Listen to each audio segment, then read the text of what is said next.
Hi అండి. Hello everyone, ఎలా ఉన్నారు? మీరందరూ హ్యాపీగా హెల్తీగా ఉండాలని మనస్ఫూర్తిగా కోరుకుంటున్నాను. Before we start the video, మా వీడియోలు మీకు నచ్చితే please like, share and subscribe to our channel. మీ సపోర్ట్ మాకు చాలా విలువైంది. సో ఈరోజు మా ఇంట్లో జరిగిన ఒక వెరీ స్పెషల్ మూమెంట్ని మీ అందరితో షేర్ చేసుకోవాలని అనుకుంటున్నాను. మా చందమామకి అంటే మా మహాకి వాళ్ళ నాన్న ఒక బ్యూటిఫుల్ సర్ప్రైజ్ గిఫ్ట్ పంపించారు. నేను ఆ టైంలో ఆఫీస్లో ఉన్నానని డైరెక్ట్గా ఆఫీస్కే పంపించేశారు. మా హస్బెండ్ డైరెక్ట్గా డెలివరీ బాయ్కి చెప్పారన్నమాట, ఇలా ఆఫీస్కి వెళ్ళి ఇచ్చేయండి అని. సో నేను పార్సిల్ని ఆఫీస్లోనే తీసుకొని డ్యూటీ అయిపోయిన తర్వాత ఇంటికి తీసుకొచ్చాను. కొద్దిసేపటి తర్వాత తనకు తెలియకుండా ఆ బాక్స్ని ఇంటి మెయిన్ డోర్ బయట పెట్టాను. ఇంక మా పాప తన టాయ్స్తో హ్యాపీగా ఆడుకుంటుంది, తన లోకంలో ఉంది. తర్వాత మా పాప బయటికి వెళ్ళగానే ఆ బాక్స్ చూసింది. ఇది ఏంటి అన్నట్టు నెమ్మదిగా దగ్గరికి వెళ్ళి చాలా క్యూరియాసిటీతో చూడటం మొదలుపెట్టింది. తన క్యూట్ ఎక్స్ప్రెషన్స్ చూసి మాకు చాలా ఆనందంగా అనిపించింది. ఆ తర్వాత బాక్స్ని లోపలికి తీసుకొచ్చి అన్బాక్సింగ్ చేసాం. లోపల ఉన్న గిఫ్ట్ చూసిన తర్వాత మా చందమామ ఫేస్లో వచ్చిన హ్యాపీనెస్ అండ్ ఎగ్జైట్మెంట్ అది నిజంగా ప్రైజ్లెస్. ఫైనల్లీ బాక్స్ ఓపెన్ చేసిన తర్వాత మా చందమామకి వాళ్ళ నాన్న తీసుకొచ్చిన గిఫ్ట్ చూసాం. అది ఒక సూపర్ క్యూట్ పాండా రైడాన్ కార్. మా పాపకి యానిమల్స్ అంటే చాలా ఇష్టం, అందుకే ఈ క్యూట్ పాండా రైడాన్ కార్ చూసిన వెంటనే తనకు బాగా నచ్చేసింది. కానీ ఒక చిన్న ఛాలెంజ్ ఉంది. ఈ రైడాన్ కార్ రెడీగా రాలేదు. పార్ట్స్ అన్నీ విడిగా వచ్చాయి. వీల్స్, హ్యాండిల్, బాడీ అన్నీ నేనే అసెంబుల్ చేయాల్సి వచ్చింది. నిజం చెప్పాలంటే మొదట కొంచెం టెన్షన్ వేసింది. నేను అసెంబుల్ చేయగలనా అనిపించింది. But I accepted the challenge. ఒక్కో పార్ట్ మాన్యువల్ చూసుకుంటూ పేషెన్స్తో ఫిట్ చేస్తూ చివరికి కంప్లీట్ చేశాను. కార్ అసెంబుల్ స్టార్ట్ చేసే ముందు నుంచే మా చందమామ ఎగ్జైట్మెంట్కి హద్దులే లేవు. పార్ట్స్ అన్నీ నేల మీద చూసి ఇది నాదే అన్నట్టుగా వెంటనే దాని దగ్గరికి వెళ్ళి కూర్చుంది. ఇంకా కార్ కంప్లీట్ కూడా రాలేదు, కానీ అప్పుడే రైడ్ చేస్తానని చాలా హ్యాపీ అయిపోయింది.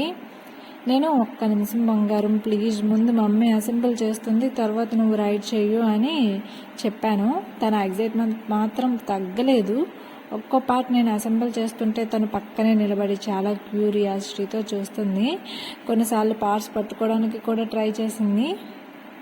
నేను ఏ పార్ట్ అడిగినా చిన్న చిన్న పార్ట్స్ తీసుకొచ్చి నాకు ఇస్తూ మమ్మీ ఇది అన్నట్టుగా హెల్ప్ చేసింది. నిజానికి తను హెల్ప్ చేస్తున్నదో ఆడుకుంటున్నదో తెలియదు, కానీ నాకు మాత్రం చాలా క్యూట్గా అనిపించింది. ఫైనల్లీ కొంచెం కష్టపడి పాండా రైడాన్ కార్ కంప్లీట్ చేశాను. అసెంబుల్ చేయడం అనేది అంత ఈజీ కాదు. చాలాసార్లు పార్ట్స్ మళ్ళీ తీసి మళ్ళీ పెట్టాల్సి వచ్చింది, అయినా గివప్ అవ్వలేదు. Finally yes I did it అనిపించింది. మా మహా ఈ పాండా రైడాన్ కార్ మీద కూర్చొని హ్యాపీగా ఆడుకోవడం చూసిన తర్వాత నా కష్టం అంతా మర్చిపోతాను అనిపించింది నాకైతే. గాయ్స్, ఈ మూమెంట్ని నేను ఎప్పటికీ మర్చిపోలేను. ఇంకా కార్ పూర్తిగా అసెంబుల్ కూడా కాలేదు, కానీ షేప్ కనిపించగానే మా చందమామ ఒక్కసారిగా వావ్ సూపర్ అంటూ ఇచ్చిన రియాక్షన్ చూసి నేను ఆశ్చర్యపోయాను. నిజంగా అలాంటి ఎక్స్ప్రెషన్ నేను అస్సలు ఎక్స్పెక్ట్ చేయలేదు. ఆ చిన్న కళ్ళల్లో కనిపించిన ఆనందం, ఆ క్యూట్ స్మైల్, ఆ ఎగ్జైట్మెంట్ ఇవన్నీ చూస్తుంటే నా హార్ట్ ఫుల్ అయిపోయింది. వాళ్ళ నాన్న ఎంత ప్రేమగా పంపించిన సర్ప్రైజ్ గిఫ్ట్కి మా చందమామ ఇచ్చిన రియాక్షన్, దానికి మించిన గిఫ్ట్ ఇంకేముంటుంది. ఈ ఒక వావ్ అనే మాట వినగానే నేను పడిన కష్టం మొత్తం ఒక్కసారిగా మర్చిపోయాను. అప్పుడే అనిపించింది ఈ సర్ప్రైజ్ నిజంగానే సక్సెస్ అయిందని. నిజంగా చెప్పాలంటే పిల్లల జెన్యూన్ హ్యాపీనెస్కి ఎలాంటి యాక్టింగ్ ఉండదు. వాళ్ళ మనసులో ఏముంటే అదే ఫేస్లో కనిపిస్తుంది. అలానే మా మహా ఇచ్చిన ఆ ఎక్స్ప్రెషన్ మాత్రం నాకు లైఫ్ టైం మెమరీ. వాళ్ళ నాన్నకి కూడా. నేను ఒక్కో పార్ట్ అసెంబుల్ చేస్తూ ఉంటే మా మహా మాత్రం నా పక్కనే కూర్చొని ఎప్పుడు కంప్లీట్ అవుతుందా అని ఎంతో ఆసక్తిగా చూస్తూ ఉంది. మధ్య మధ్యలో అయిపోయిందా, నేను ఇప్పుడు కూర్చోవచ్చా అన్నట్టు కార్ దగ్గరికి వచ్చి మళ్ళీ వెళ్ళేది. తన ఎగ్జైట్మెంట్ చూస్తుంటే నాకు కూడా త్వరగా కంప్లీట్ చేయాలనిపించింది.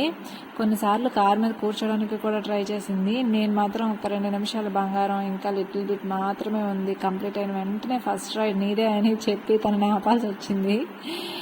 తను అలా ఒక్కో నిమిషం వెయిట్ చేస్తూ కార్ వైపే చూస్తూ ఉండడం చూస్తుంటే ఈ గిఫ్ట్ కోసం తను అంత ఎగ్జైటెడ్గా ఉందో అర్థమైంది. ఫైనల్లీ కంప్లీట్ అయిన తర్వాత తను కూర్చున్న ఆనందం చూస్తే ఆ థ్రిల్లే వేరు కదా.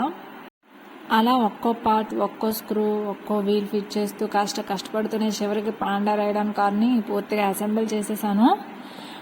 ఫైనల్లీ కొంచెం కష్టపడిన పాండా రైడన్ కార్ పూర్తిగా రెడీ అయింది. కార్ రెడీ అవ్వగానే ముందు దేవుడి ఆశీర్వాదం ఉండాలని ఇద్దరం కలిసి చిన్న పూజ చేసాం. కొత్త వస్తువు కాబట్టి పసుపు కుంకుమ పెట్టి దేవుడికి నమస్కారం చెప్పి మా మహాతో కలిసి పూజ పూర్తి చేసాం.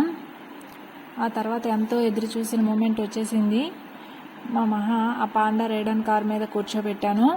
తను నవ్వుతూ చిన్న చిన్న కాళ్ళతో రైడ్ చేయడానికి ట్రై చేస్తుంటే తన హ్యాపీనెస్ నిజంగా నెక్స్ట్ లెవెల్ అసలు. ఇంకో స్పెషల్ థింగ్ ఏంటంటే ఈ పాండా రైడన్ కార్లో సౌండ్ సిస్టమ్ కూడా ఉంది. మ్యూజిక్, హార్న్ సౌండ్స్ వస్తుంటే మా చందమామకి ఇంకో లెవెల్ ఎక్సైట్మెంట్ వచ్చింది. నేనే సౌండ్ ఆన్ చేయగానే తను నవ్వుతూ ఆ సౌండ్స్కి చిన్న చిన్న డ్యాన్స్ స్టెప్స్ కూడా చేయడం మొదలుపెట్టింది. ఇంకా నేను ఒక్కసారి ఆన్ చేశాను అంతే. తనకి ఎక్కడుందో స్విచ్ అర్థమైపోయింది. ఇంకా తనే ఆన్ చేసుకుంటూ పోయింది. ఆ హ్యాపీనెస్ చూస్తుంటే మా ఇద్దరికి చాలా ఆనందంగా అనిపించింది. నిజం చెప్పాలంటే వాళ్ళ నాన్న తీసుకొచ్చిన ఈ గిఫ్ట్ తనకి ఎంత నచ్చిందో అది మాటల్లో చెప్పలేదు. కానీ తన స్మైల్, తన ఎక్స్ప్రెషన్స్, తన లిటిల్ డ్యాన్స్ ఇవన్నీ చూస్తుంటే థ్యాంక్ యూ డాడీ అని తన మనసులో నుంచి చెప్పినట్టే అనిపించింది నాకైతే. నాకు ఇంకా మాటలు రాలేదు కాబట్టి థ్యాంక్ యూ అని చెప్పలేకపోయింది. కానీ వాళ్ళ జెన్యూన్ ఎక్స్ప్రెషన్స్ అన్నీ చెప్పేస్తాయి కదా. ఆ చిన్న నవ్వు, ఆ ఎగ్జైట్మెంట్, ఆ ఆనందం అదే వాళ్ళ నాన్నకి దొరికిన బెస్ట్ రిటర్న్ గిఫ్ట్ అని నాకు అనిపించింది. ఈ బ్యూటిఫుల్ మూమెంట్ మా ఫ్యామిలీకి అప్పటికి గుర్తుండిపోయే ఒక స్వీట్ మెమరీ అయిపోయింది. నిజంగా ఇలాంటి చిన్న సర్ప్రైజెస్ పిల్లల జీవితంలో చాలా పెద్ద సంతోషాన్ని తీసుకొస్తాయి. If you like this video please like, share and subscribe. Bye bye.